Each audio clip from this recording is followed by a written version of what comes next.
La technique du clonage, c'est exactement la même, quelles que soient les espèces. Il n'y a rien qui change. Même pour les humains. On pourra en parler, mais les humains sont plus faciles à cloner que les chiens. Mais je croyais qu'on n'avait jamais cloné d'humains, mais on va...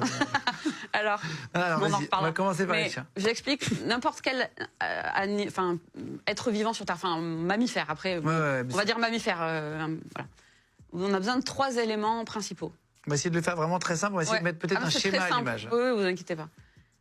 On a besoin d'une mère donneuse d'ovocytes, ovules, une mère porteuse et un individu à cloner. Voilà.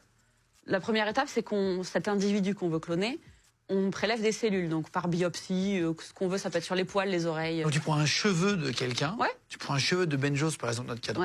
Pour prendre un exemple. Exactement. Un cheveu. Ouais. J'ai un cheveu. On va essayer de personnaliser. Tu en fais quoi? Ce cheveu-là, on va prélever des cellules de ce cheveu-là. Très bien.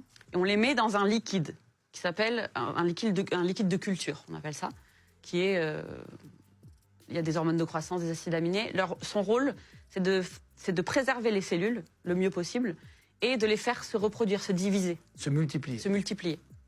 Donc ensuite, on observe au microscope, on sélectionne un certain nombre de cellules qui ont l'air en bonne santé, qui sont bien formées, où on dit, avec celle-là, on peut travailler.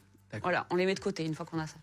Ensuite, on prend des ovocytes, de la mère donneuse. Des ovules. Des ovules.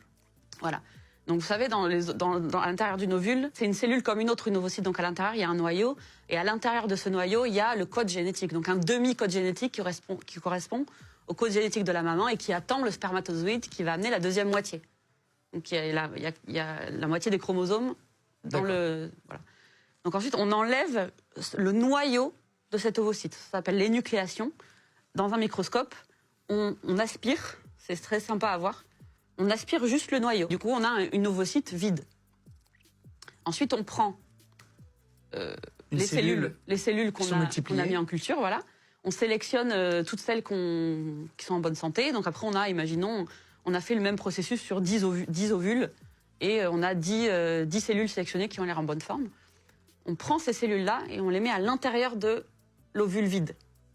Donc du coup, les cellules, pareil, à l'intérieur, elles ont un noyau qui contient un code génétique complet cette fois-ci, qui vient de l'individu qu'on veut cloner. Donc on met une cellule qui contient un noyau avec un code génétique complet dans l'ovocyte. Et avec un choc électrique, cette étape s'appelle la fusion.